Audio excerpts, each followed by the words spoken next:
Welcome to No Man's an Island, a podcast powered by Men's Therapy Hub, which is a directory of male therapists for male clients. On this episode, I'm joined by Conor Warren. He's the founder and CEO of Spark UK, one of the UK's leading youth-led mental health organisations, an organisation he launched at just 14 years old. He's an advocate for centering voices of young people, and in particular is driven by wanting to better understand the experiences of Gen Z, which, given I'm now a tired old millennial and much of our audience is made up of people who are 30 plus years old, is something I'm also very much interested in. Hey, Conor. Hey, thank you for having me. That's quite all right. Thanks for coming on. So I've given you a little brief introduction there. The first question on this podcast is always the same. And given that you got into this work when you were 14 years old, which I think is by far a record so far, the first question is, how did you get into this work? So what was it that made you want to start to work in the space of youth mental health? Yeah, I think for me, it was a very unique start into the industry. As you said, I was 14 when I set up my charity, but it actually started well before that. As a kid growing up, I really suffered with anxiety. I was in and out of different counselling approaches, both at primary and secondary school, and I really didn't understand it. I grew up in a household where my mum was a head of safeguarding, so she was working in secondary schools and she was sort of seeing the real day-to-day struggles of many young people.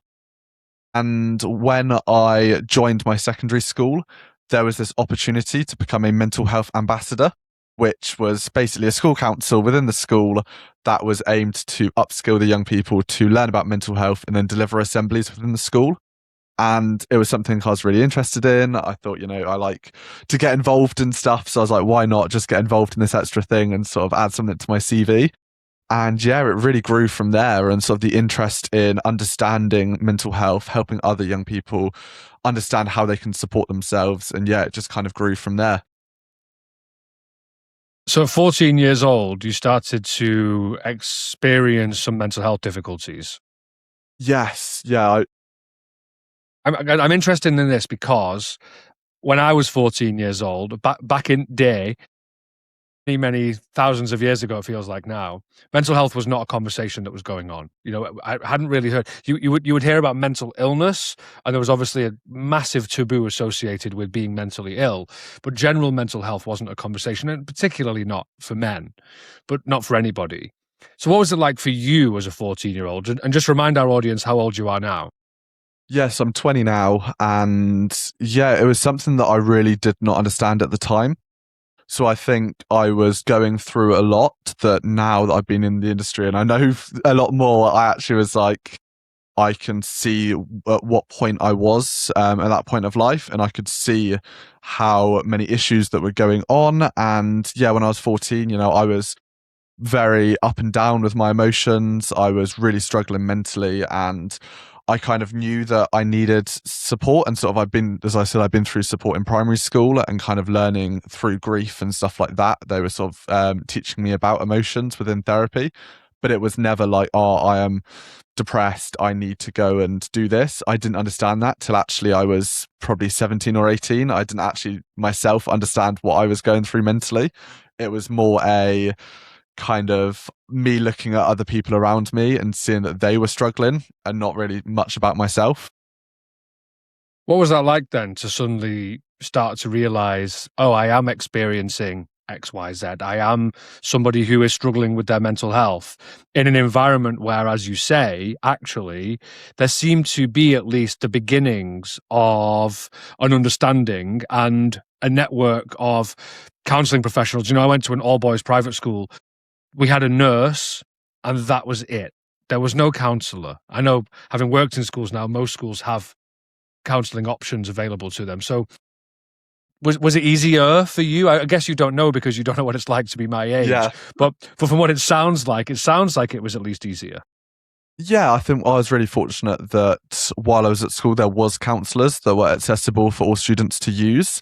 But it took me a crisis to then realise, actually, I need support and I actually need help. And it did sort of create like many people where it was I didn't recognize that I needed help, and equally I didn't feel like I was bad enough as such to get that support, which I think is equally sort of a big thing that can stop people a lot of the time, thinking that they're, what they're struggling isn't valid, or they aren't in crisis enough to be able to get that support. And I think I was really fortunate where I had an incredible pastoral team within the sit form that I was at, and they were really identifying it and said, actually, no, I think you would benefit from going to the counsellor. So it was only by somebody else telling me that I actually then recognised it and went and moved and sort of did the counselling. Even as a professional then, I didn't identify it myself. And what was it that you can look back on now and realise, hindsight is fantastic. We can go, it's so obvious that. Now that I know, it's so obvious, but back then it wasn't. Like, what was it that was going on for you, and how was it being expressed or not expressed that it was very clear to the people around you weren't okay, even if you weren't willing to accept it quite yet?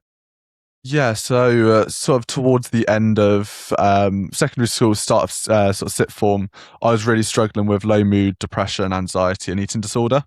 So I had these whole complex things that were really struggling and really sort of making me, I would go really high and then really low quite frequently. And my friends were sort of, the people around me were saying, well, actually, these extremes are becoming more and more. And I'll sort of be, out with friends and it'll be really high, and then I'll go home and it'll be really like rock bottom. And I think that was something that I kind of kept overlooking. And it was something that I kept not thinking about. And equally I developed anxiety-induced sickness, which is something I still have now. And it basically meant that my body's way of reacting to things was by limiting what I could eat. So for me, I would become really anxious. I would be out, stuff would be going on, and the only thing that my body can control was what I was eating. So I'd go to a restaurant with friends.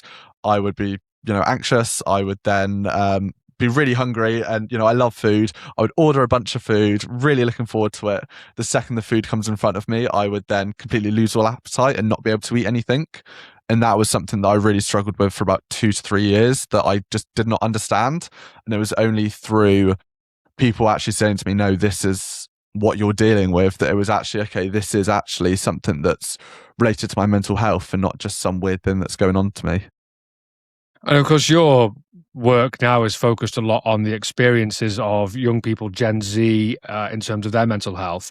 In terms of you and your friends then, and I'm obviously particularly interested in your male friends, given that this is a podcast about men and masculinity.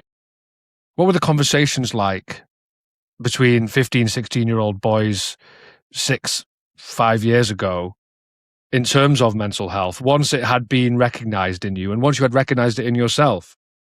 Yeah, I think it's a very nuanced conversation in terms of that there is still a lot of stigma around mental health still in young men. But I think the people that I was surrounded with were people that were really supportive and really supported me in that journey. A lot of my male friends don't believe that counselling works. They don't believe therapy works. They think that actually... Why not?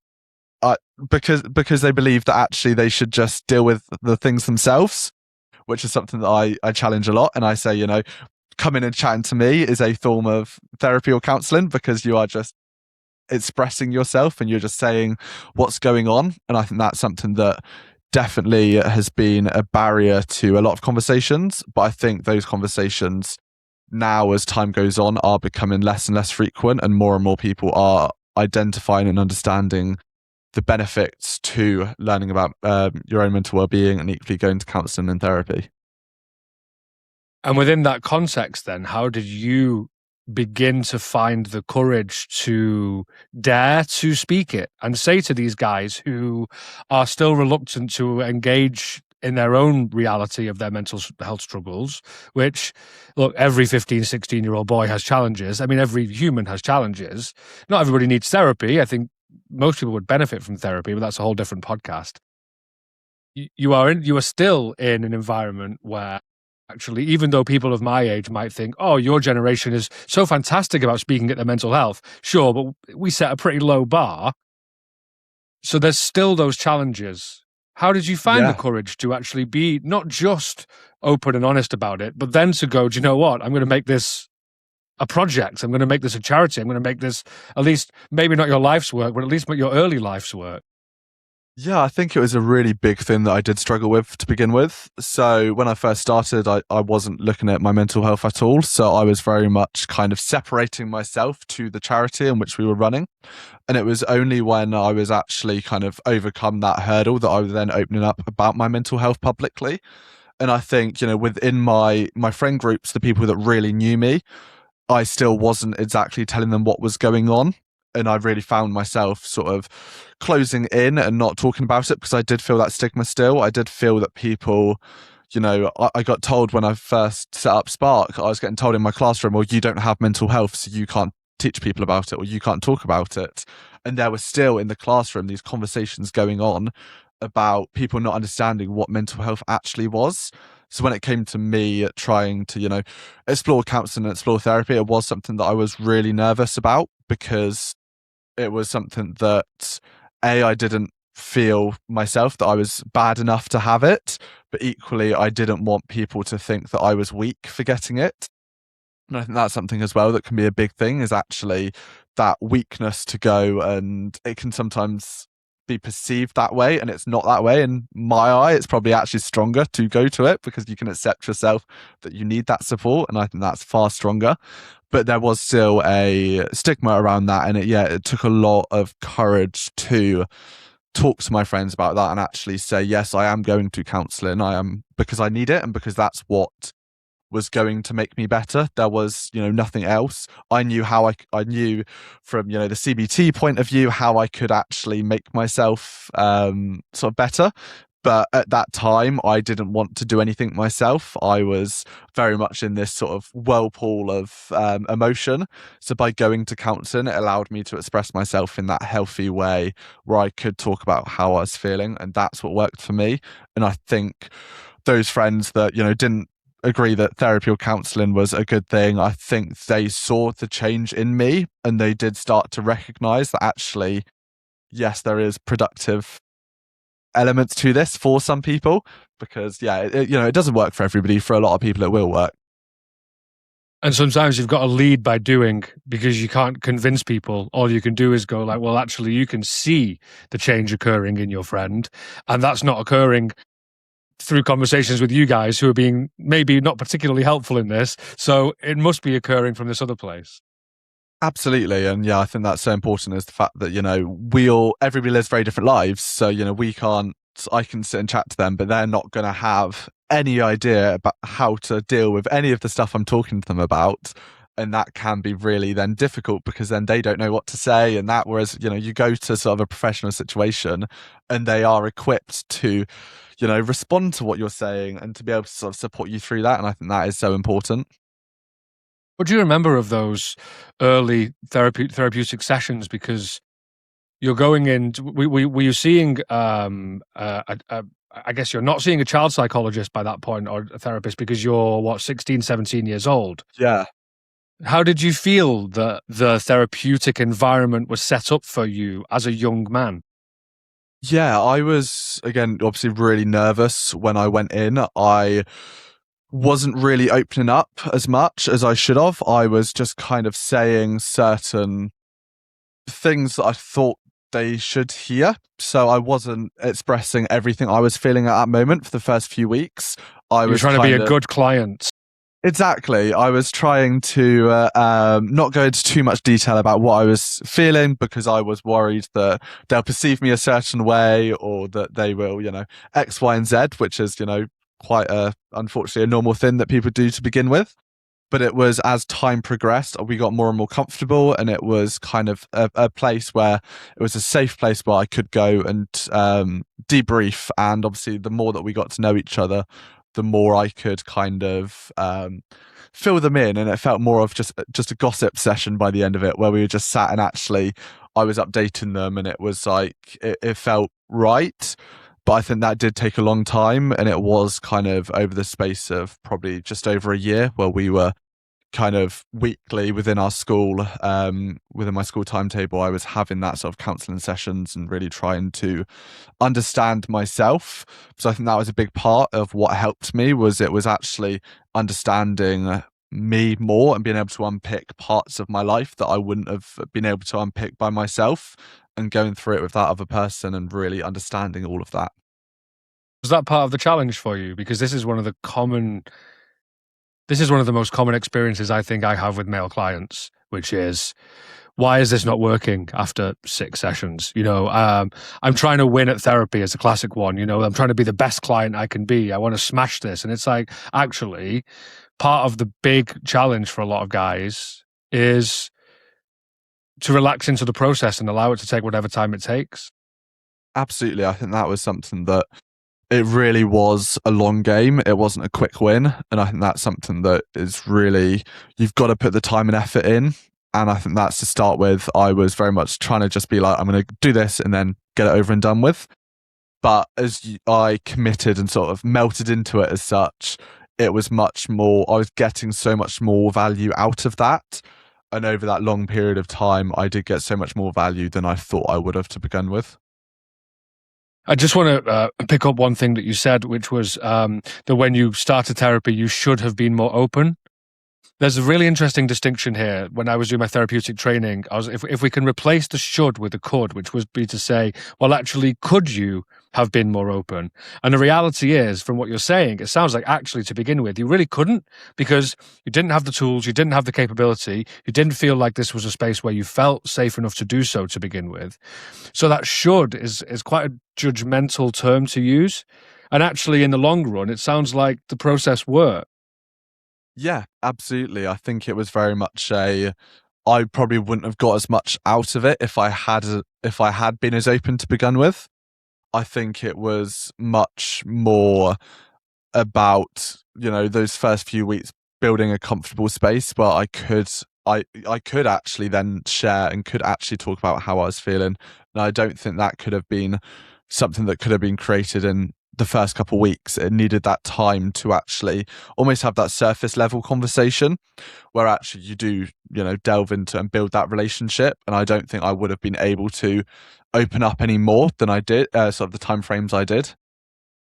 And okay, so then before all of this, actually, you'd started Spark, which is funny to me. It's like you'd started Spark to help with people's mental health at a time when you hadn't really recognized your own challenges with mental health, which I kind of get the irony in that.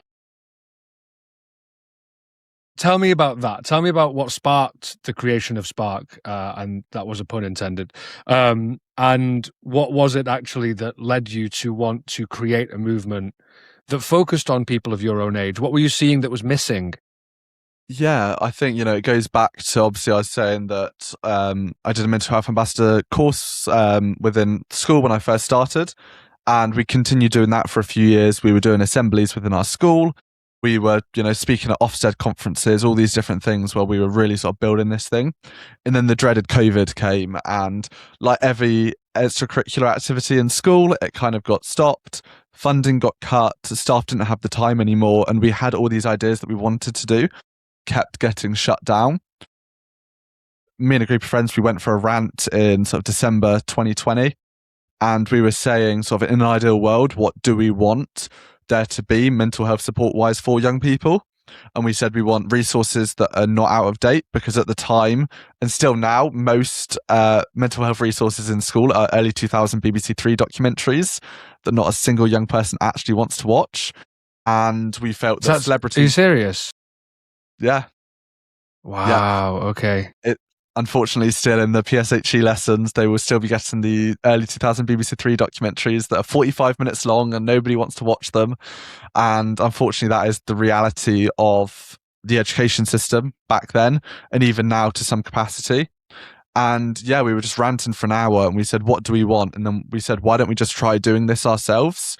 Why don't we just try to fill this gap in some capacity? And we expected nothing to happen. We were a bunch of 14-year-olds living in North Devon with no tools, no experience, anything. We just had this idea. And yeah, we were really fortunate that we started creating resources. We'd read books about, anxiety and gratitude and things like that. Then we would turn those books into lessons that could be delivered by schools. And we'd sort of work with the authors to actually make sure that it's all correct. And then within our first year, we got featured in The Guardian. And overnight, it just completely exploded. And yeah, here we are 6 years later. Mm. What was it that you saw then? And I mean, those BBC documentaries are a great example of where, again, people of my age and older, right, the older generations who are actually in charge, the kind of the Gen X generation that are actually in the seat of power now. What were they missing? What were they getting wrong? Like, what was happening in those documentaries where you as 14-year-olds would be rolling your eyes? Because I remember when I was at school, we would have these documentaries of like, this is a penis. I'd have those guys speaking in that ridiculous 1940s BBC voice, but you were getting at least 2000s, but still not relatable to you. So like, No. what was wrong about it? Yeah, I think it's that relatability of the world is changing so quickly at the moment.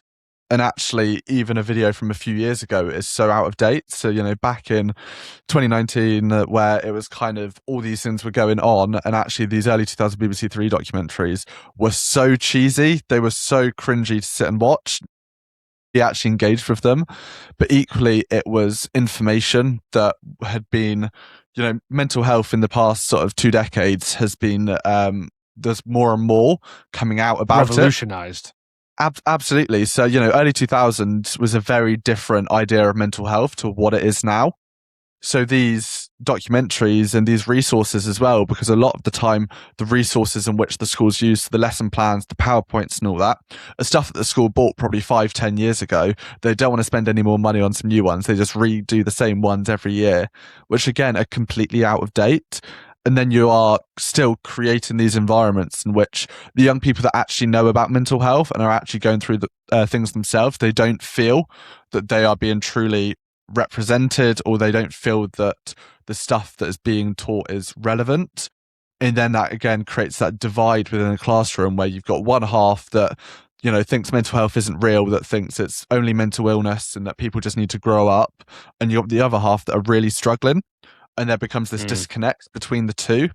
And I think that's what a lot of these resources that have been, out there, and why it's so important to make sure that we are keeping it up to date and we are staying, with the times, and it's not just tokenistic, cheesy stuff. It's part of the problem here as well that I remember when I worked at the BBC, particularly when we were doing stuff on science or even on mental health, you had to speak to the audience as if they didn't have any prior knowledge of the subject matter. But this was before the days of smartphones and AI, where I remember that there's a famous scene in Scrubs, the TV show, where like Dr. Kelso, the old guy, he's telling a patient something, and she's on her phone, and she's telling him before he's even spoken it.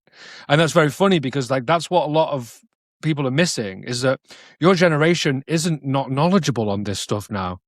Your generation is incredibly knowledgeable on a lot of it. And so I guess what I'm getting at is, can it often feel quite patronizing, some of the way that we're trying to speak to you guys? Yeah, absolutely. I think it is, this generation is so on top of everything that's going on in the world.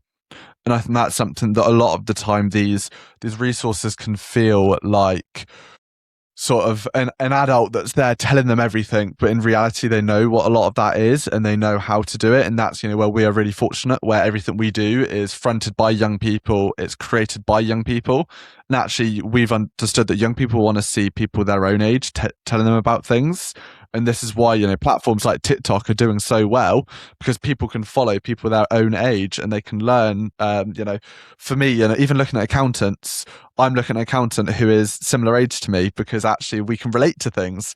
And the same with the education and mental health side, is that actually we find that us going into schools has far more of an impact than a teacher delivering a lesson or some professional going in, because actually we're a similar age. We know what it's like to be a teenager going through COVID, going through AI revolution and social media revolution, where all these things are happening and nobody else in the world knows what that's like. And I think that's what's really crucial about this generation is, as I said, how quickly things change and how no other generation has been through exactly what this generation has been through and the rapid timescale it's happening. And I think that's what creates it. And that's where, of course, we created men's therapy for the same reason, which is about affinity. It's as a man, if I'm sitting across from another man, I'm more likely, not guaranteed, but I'm more likely to have a deeper understanding of some of the issues he's facing, if particularly if they are related to him being male.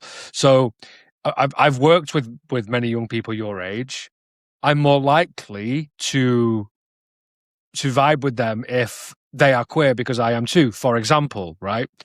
That is really important. But in terms of how you reach people, because you're also, as we are, I mean, we're both fighting against that cohort of not fighting against, I'm going to rephrase that.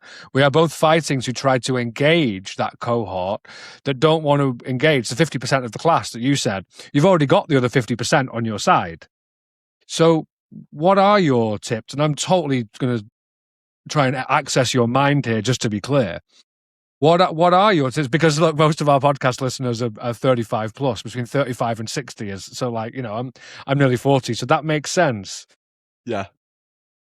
How do you change a narrative? How do you, as well as using people your own age, but what sort of language do you use? The TikTok language, a lot of emojis, all that sort of stuff that actually your generation relates to, rather than trying to speak to them as if they're a different generation. Anyway, I'm getting muddled here, which is kind of the point. Yeah. I don't really know how to engage with your generation, and you do. So how do you do that? What works in particular? And also, most importantly, what immediately turns them off? Yeah, I think it's a really complex issue. And I think this is something that so many charities and so many organizations really struggle with, is how to actually engage with Gen Z. Because in one aspect, you do want to be, very sort of Gen Z focused in terms of like emojis and social media and all that kind of stuff. But a lot of the time that does turn them off. Like if you put 100 emojis on a resource, they're just going to think, okay, this is a bunch of rubbish. Like I'm not going to sit and look at this. So it's really that fine balance. And I think it can be so difficult. And where we really try to feed into that is we try and create content that they would likely engage with on social media and bring that into the classroom. So we, most of our videos are short sort of TikTok style videos that can be put into education, which is informative but straight to the point. It's not me sitting there for 30 seconds. It's not me sitting there for like 30 minutes and saying, right, this is what anxiety is. This is how you deal with it. It's quick, snappy. This is anxiety. This is this. This is this. Boom, boom, boom. And that's what gets them, because actually they want to they want to just get that quick information rather than sitting and listen to somebody slowly talk.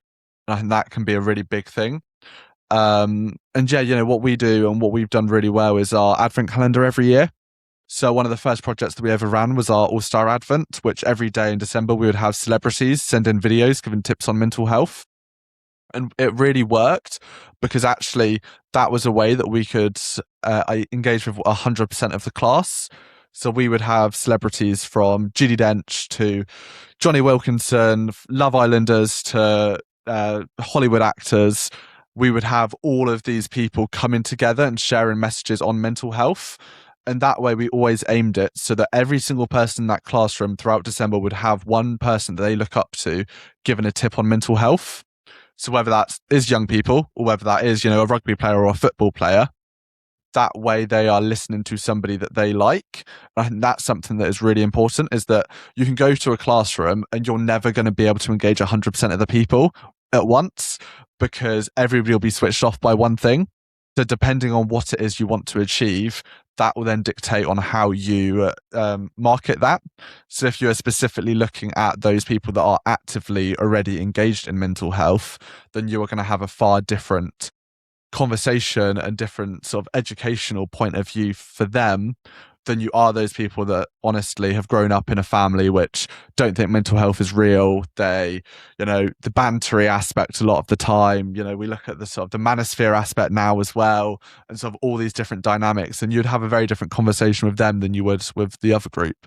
I think that's really important to identify, that it's not a one size fits all. Like, every generation is not a one size fits all. I think that can be really difficult sometimes to grasp, and really difficult to be able to push that, because as a business you can't create 100 different resources for every member of that class, but it's about that sort of balance. And what you're doing there is you are recognizing the reality of the environment in which you and your peers grew up in, right? And you had to go and mention the manosphere, didn't you? So here we go, right? Like, we are living in a time where, as you say, there is this like bite-sized information drive. And actually, we are about to embark on a redesign of Men's Therapy Hub, because our UX, our user experience, I designed it based on what has worked for me as a client, but that's not how people use the internet anymore. So we're getting a web agency in who will help us with that, the funneling and the flow through the website. And what you're saying is, actually, to engage a younger generation, you can't think about the way that legacy media has engaged. People don't read 1,000-word articles anymore. People want the information in 25, 30 seconds, which I, as a former radio and TV journalist, can bang my head against the wall and say, that's really annoying. Or I can say, that's just how it is. Exactly. And I think, yeah, that's the bit that's really difficult. It's how it is. You can't change that, unfortunately. No, the cat's out of the bag, right? So we have to react. It's the same way that we say we have to try and change therapy to suit men rather than try to change men to suit therapy. We have to change mental health conversations to engage younger people rather than trying to say to them, you just need to read a book. Like, well, no, but that's less and less likely. So how do we actually meet them in their own reality? Exactly. And I think that's the thing that is so difficult. Is I love that thing that you said. It's kind of you aren't changing the young people to fit the mental health resources. You're changing the mental health resources to fit what the young people are engaging with. So you can create an hour-long BBC Three documentary about mental health if you really want to, but you can't expect the young people to actually be engaging with that. It's great to put on TV, but it's not great to have in a classroom. And I think that's something that is really difficult. Young people are engaging with TikTok style content. There's no doubt about that. That's the content that does well. So if you want to actually do well and engage with those young people, you have to go to where they're at, and you have to meet them at that place. And I think that's something that so many people really struggle with. As it's in the last 10 years, we've been able to do X, Y, and Z, and it's always worked. Well, we aren't in the last 10 years, we're in the now. So if it's not working now, you need to do something to change that to make it work. I think that's really important. Yeah, I mean, and what works now in 5 years won't work for Gen A. Like, they will need something entirely different as well. Exactly. And even it probably won't work in the next 2 years because it's so changing so quickly, but you have to be responsive. And I think that's the bit that a lot of people really struggle with, and a lot of companies and charities that we work with really struggle with that aspect of you have to be reactive in the world now.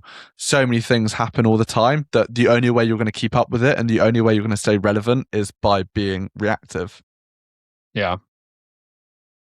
Speaking of reactive, and I haven't done this for a while, and my audience knows that I love a really cheesy segue. So speaking of reactive, there has been a huge reaction to the manosphere stuff, right?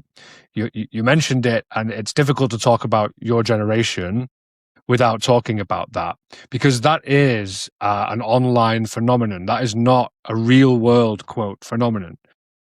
What impact has that had? Like, you're a young man. You will have been fed this stuff, and how much you engage with it is determinant on whether or not the algorithm keeps pushing it to you.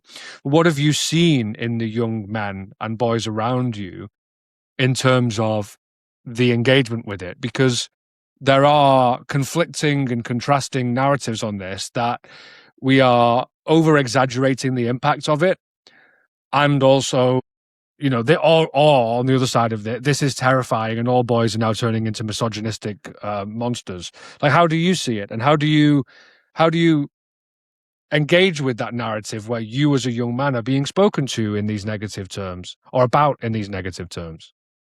Yeah, I think it is a very interesting conversation that has been had. And I think we're almost there's been two time frames of it. The wider time frame is a few years ago when it was more focused around the Tates and around that sort of topic. And then there's the last 2 years, which is around adolescence and the sort of wider manosphere, which is more the streamers, HS TikTok, that kind of thing. I think in the Tates aspect, we were seeing a lot more negative impact on that. So I know in my local community, I was getting personally regular death threats for the work that we were doing, because these sort of young men that were, watching the Tate stuff and engaging with that sort of circle online were not believing that mental health was real, that mental health should have been spoken about. And they were feeling that we were pushing ideologies onto young people, and that actually they Wow. should not be talking about mental health because we are pushing it onto them when they just need to go kick a ball about outside. Which obviously I agree. Go outside, that's a great way, Yeah. but it doesn't always Do work. both.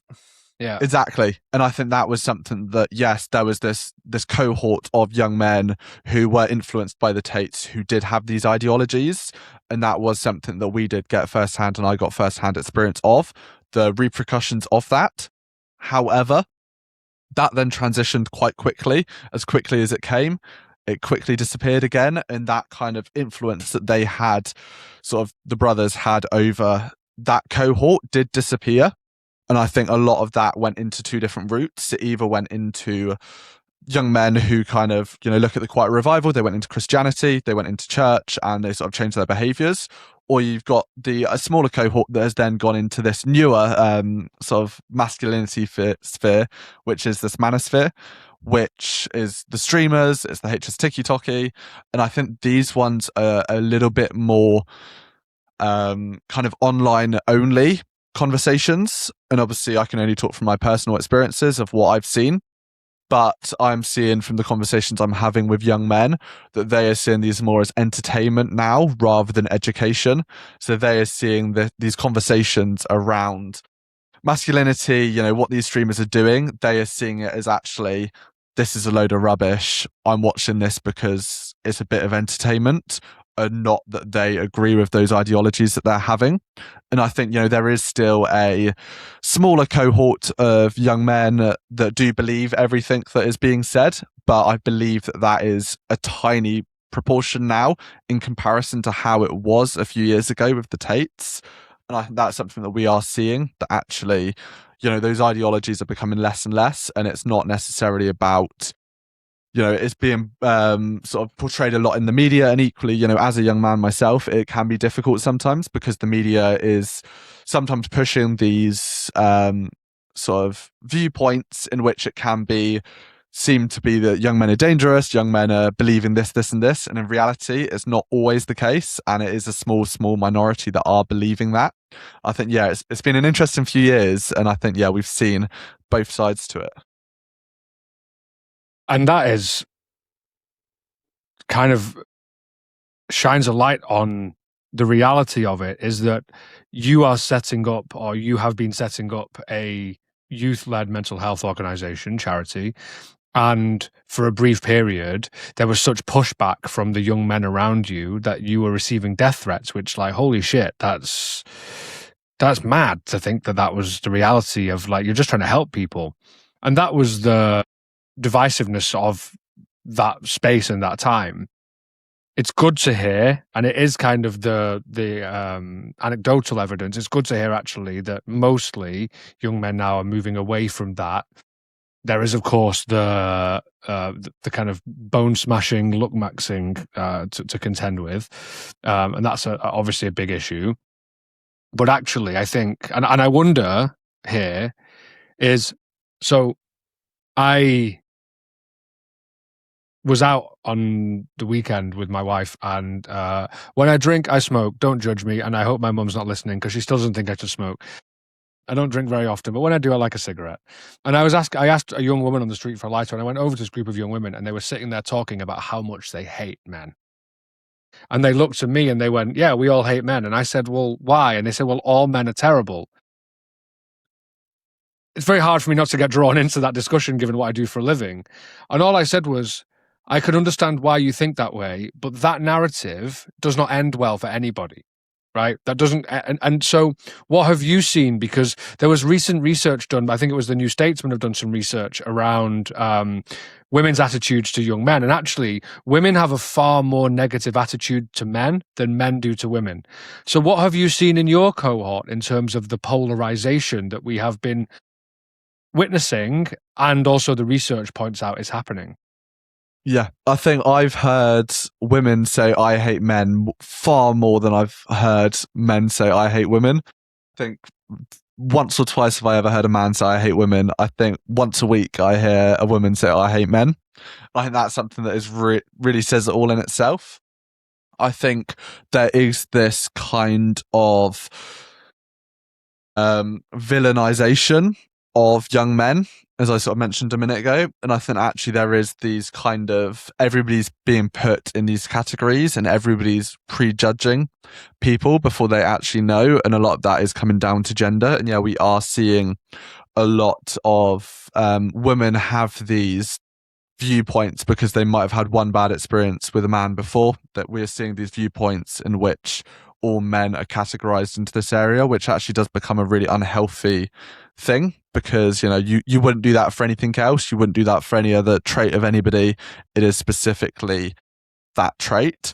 And I think that can be really damaging for young men as well, because then it can be difficult to actually, sometimes a lot of young men probably would take it personally and probably do think, okay, what have I done wrong in this situation that has warranted that response or warranted that to be said? And I think that can be really difficult. And I think a lot of the time, the things that are said, especially in friendship groups, can often be exaggerated, where actually they don't believe that, yet because they're surrounded by a group of people, they are saying these sort of exaggerated points, which then don't necessarily have they don't actually believe that. And I think that happens in both groups, where men will sort of be saying stuff and actually in reality they don't believe it, but they're just saying it in front of their friends, and equally girls saying the same thing. But I think it does have a real damaging impact on young men, where they do feel that actually they are being made to be the villains in stories based on what people believe men are like. And do you think that's still happening in schools now, as far as you're aware? Yeah, I think we are still seeing it a lot of the time, where there is this sort of divide between girls and boys, and there is this kind of thing that boys are, that boys are bad kind of thing. And, this isn't all cases, but I have heard and I have witnessed it myself where these things are happening, and where actually there is this big divide between boys and girls. And even in secondary school myself, it was always the boys were together, the girls were together. There wasn't much sort of in the popular groups. There wasn't much sort of integration between the two. It was quite separate, and the kind of the girls saying, "Oh, all men are the same. All men act like this, this, and this," and in reality, that's just not the case. And how do you, as an individual or as an organization, what is your approach to that discussion? Because we are living through a time of great polarization, not just between genders, but also between the kind of left and right. And, people used to be much more willing to kind of meet in the middle and have nuanced debates like this, which my audience are going to get tired of me saying, which is why we don't have thousands and thousands of listeners, because we try to have nuanced debate where we meet in the middle sometimes, and that doesn't travel as far.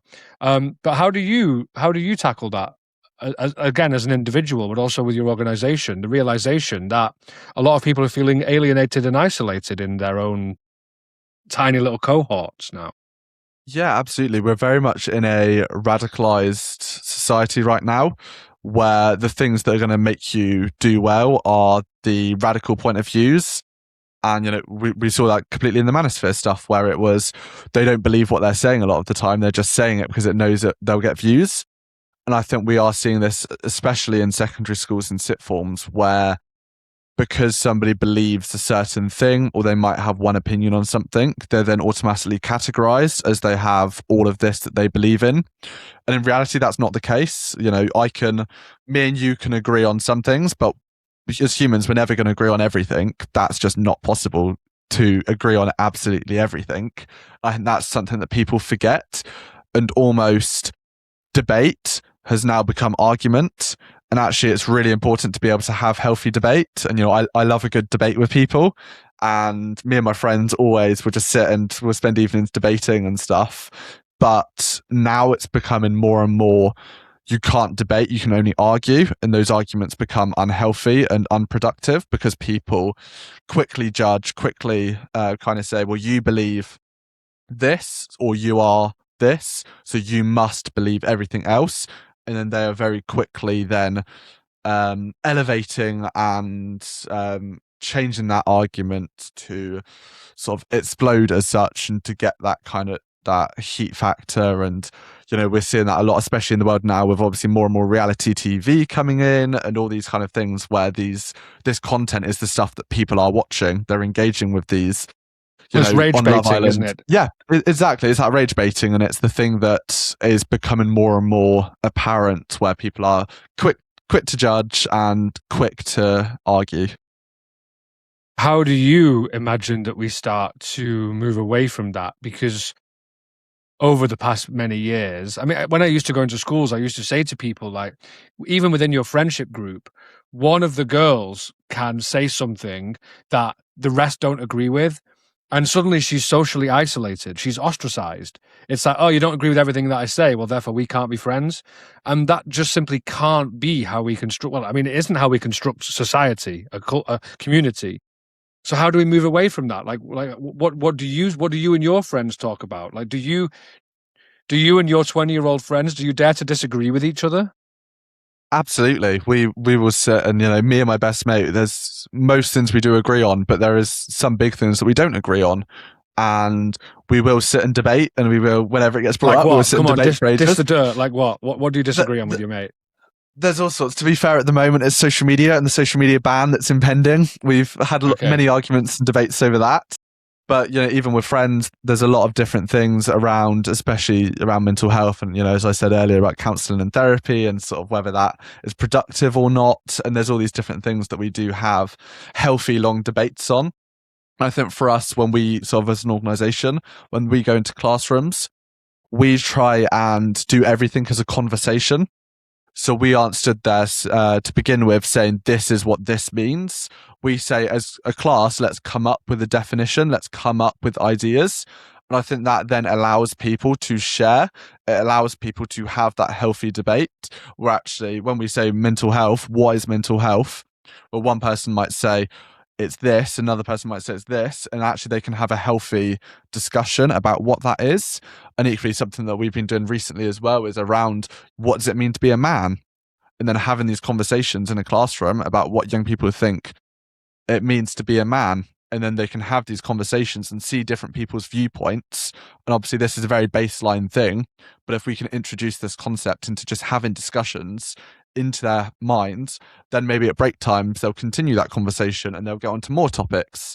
And then it becomes more and more of a thing that they just generally do, is just have these conversations and have these debates. What do they say to you when you ask them those questions about being a man? Because I've asked that question for 7, 8 years in schools from about 2016 onwards. So Yeah. I'm going to presume they haven't changed very much. Like, what are the most common answers you get? Yeah, I think, when I ask a lot of young people what it means to be a man, you hear things like muscle and strength and being strong. I think that's a big thing that you hear, is being strong. But equally, I delve into that, and what does being strong actually mean? Are you talking about physically strong, where you can lift X amount, or is it that mental strength of actually being able to deal with X, Y, and Z? And I think that's something Nice.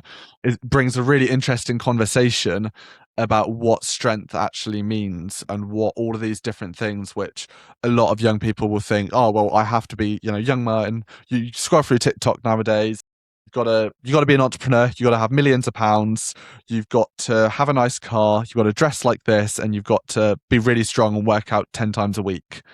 And in Mm. reality, that's not what it means. That's what TikTok says it means, is not what it means. And I think that's something that we have these conversations with them about, is trying to understand, and equally in their lives, what influences, whether it's parents, whether it's grandparents, whether it's uncles, whoever it is that actually influences that. And then you can really understand where that sort of these definitions that they have in their head, where they come from. Mm. So yeah, things haven't changed, because 10 years ago, going into schools and asking that question, those were the answers that I got. And I actually still use a PowerPoint slide in my business presentation when I'm talking about the 10 traditional ideals of masculinity. And these were the 10 most common that 15-year-old boys would tell me, and they still hold true. So actually, whilst expressions of them might have changed very slightly, this traditional ideal of masculinity hasn't really changed for a long, long No. time. And we're just No. combating it now. And your generation is combating being fed that narrative on a mass scale through their mobile phones day to day. Absolutely. It is that mass scale of people are being sort of shared this through social media, and it's, at your fingertips. You got your phone everywhere. You can literally just straight away be scrolling through TikTok, and I expect within 5 videos on TikTok, I'll probably get a video saying this is how you should dress, or this is how you should eat, or this is how much money you should be making, and you should quit your job and become an entrepreneur, because we're in the entrepreneur era where everybody should become an entrepreneur all of a sudden. And that's not the way that life works. That's not the way society works. And so then, with that in mind, and you say that you and your busy mate, you argue about this. Yes. So the social media ban, because a lot of what we're talking about here with your generation, there is lots of contrasting research about whether or not social media has a net positive or not negative effect on mental health.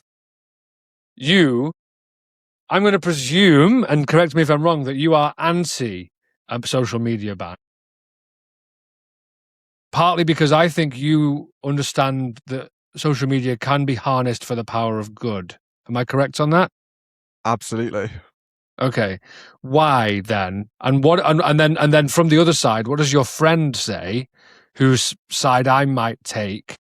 But I'm still unsure on this, which is why I like to ask this question. Yeah. So convince me then, Conor, why social media should be available for 14-year-olds. Yeah, I think it's a really interesting debate that's been had a lot over the past few months. And, for me to start off with, I'd be a complete hypocrite because I wouldn't have a career right now if I wasn't allowed social media at 14. So to put that bluntly to begin with, but Partly I think, why I thought you might be in favour of it. It's exactly. But for me, I'm a young person that grew up in North Devon. I was not exposed to much growing up. We didn't have any kind of diversity at all within our area. It was a very white, straight sort of place in which I grew up. And for me, as somebody that was sort of exploring lots of different avenues, I was learning that through social media. I was being able to be exposed to, sexuality. I was being able to expose to all these different things in which I would not have been able to get through my local community and through the stuff that was available if it wasn't for social media. And I think that's something we're seeing quite a lot, is where people are being able to find communities or being able to find information in which helps them to better understand who they are. And I think that's, an age, 14, 15, 16 is where a lot of young people are truly having that phase between, this is the kid that I was and this is the adult I'm becoming. And it's that phase in which they are learning a lot about themselves. And yes, don't get me wrong, I'd be a complete liar if I said there wasn't many negatives for social media as well, because there is. There's huge issues, and then there's the information overload. But I think for so many young people, it is a space in which they can learn about so many different things. And equally from the ban point of view of like why I'm anti-ban is because actually young people are smart. You look at Australia, they have had so many workarounds to the ban. So I was in London last week chatting to some young people about this, and we sort of had this debate, and they all said that they didn't want a ban, and if it was banned, they would just get their parents to set them up an account, or they would sort of bypass the age verification stuff by sort of making their skin look like it's wrinkled so that way they look older, or all these different things, which actually then will still mean that we've got these young people on social media. But then because the social media companies aren't having to do anything to make it safer because they've just banned it, then that way actually we've still got all these young people on social media, but it's not any safer. I think that's where stuff needs to be changed, because social media can't continue how it is because it is unsafe, and there's so many different things that can be done. But I think by banning it is then just quickly putting a plaster over the situation, saying from a governmental point of view, we've got no accountability. If they set up accounts, that's not our responsibility. But in reality, it's going to happen. Look at what's going on in Australia. There's still so many young people that are happy on social media at 14, 15, and they've just got their parents set up them an account, and then they're on adult accounts, so they've got no regulation on them whatsoever. Or equally, Australia is now one of the highest countries to have Roblox users. So all of these 13, 14-year-olds have moved over to Roblox and now are just doing the exact same stuff but on a different app because Roblox isn't banned. I think, there is so many different aspects to this, and there's at the bottom line, and at the end of the day, it is everybody's fighting for the safety of young people. I think that's something that does need to be remembered in this situation, that ban, anti-ban, whatever side you are, we just want it to be safer for young people. And I think that's really important, that whatever happens, that as long as that is happening, then that's all that matters. But yeah, I think it's an interesting conversation. Then what does need to change? If one day, which it might be, that you're prime minister, and social media is available and legal for children, because I know 14 and 15-year-olds don't like being called children. Yeah, but they are, right? They're very, very, very, very young adults, right? Yeah. Particularly in these days of arrested development, where 33-year-olds are still living at home with their parents. Yeah. Through no fault of their own, just as the caveat, Yeah. Don't cancel me again. So with that in mind, what does need to change so that people aren't falling into, right now we're dealing with like AI psychosis and, chatbots encouraging people to end their own lives. And, the amount of clients I have to say, like, stop using ChatGPT, it's not therapy, because it's not therapy. No. Your generation is being bombarded, and not just yours, but your generation is being bombarded with new ways to mess up their mind. So what checks and balances do need to be put in place so that social media can remain what it was meant to be, which is fun, informative, entertainment, and community building? Yeah, I think sort of it comes down to sort of three main points, which is obviously regulation. So regulating the content which is on there better. So ensuring that, young people, they have a young person's account and they cannot see age restricted content, and that they actually do better at testing and regulating that content to ensure that young people aren't being exposed to those risks. Then it comes down to education. So ensuring that within schools we are teaching young people how to have a healthy relationship with technology, how to sort of use social media better, how to report accounts, how to mute people's accounts, how to unfollow people, things like that, which actually, yes, most young people know how to do, but not everybody does. And equally about AI chatbots, about how to use AI in a productive way, not using it for therapy, not using it for this, because yes, it is great to have 24/7 free access to a chatbot. In reality, it's not going to help you that well mentally, and it's because it's not regulated. There is no kind of professional sort of therapeutic input going into any AI software right now which will help people. And yes, in maybe 5 years' time, I expect there will be therapy AI chatbots, but we aren't there yet. And until, a big company, NHS, somebody creates it, there's no point that we should be going to AI for therapy. I think equally the human aspect of therapy is far more important than anything. And then I guess the third point is around. I'm glad you caveated that at the end by saying that. Yeah, I absolutely. I obviously agree. Yeah. Yeah, absolutely. I think the third point is safety by design. So making sure that, things like the infinite scroll is reduced. So actually there is a limit to how much you can scroll through videos, that actually it's not just infinitely videos there, and things like time limits and stuff like that, in which you cannot just be scrolling for 5 hours like many young people do, and they're up till 3 a.m. and then they're back at school at 8. But actually there are limits on how long and how much you can scroll on social media. And I think if we were to introduce any combination of those three, I think that will create a much safer space where young people can sort of have a healthier relationship with that social media, and it can go back to what it was useful for. I think that's really important. And I think that's what a lot of charities, including myself, are really campaigning for, to ensure that the government and the social media companies do actually listen, because they can listen and they can do everything that we're saying. It's just bringing them to account to be able to do that.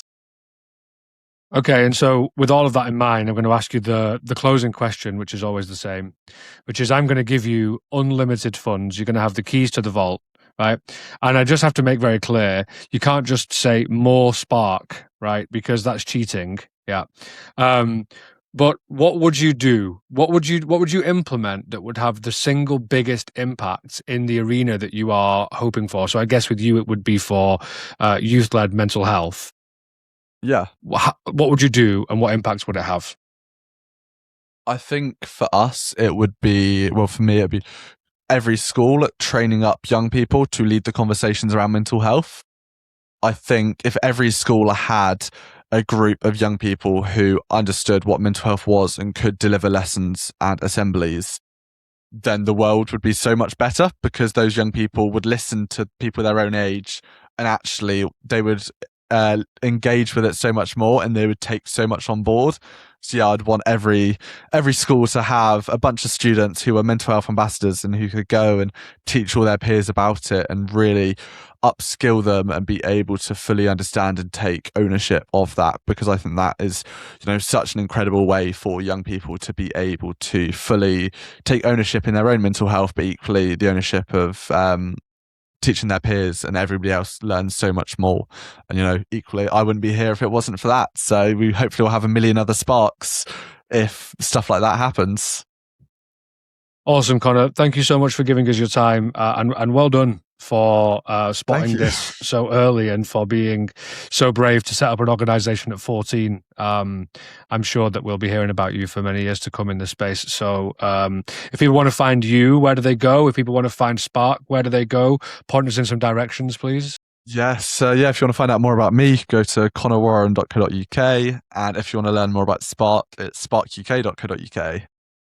Okay, and you're on social media and stuff too, yes, I guess?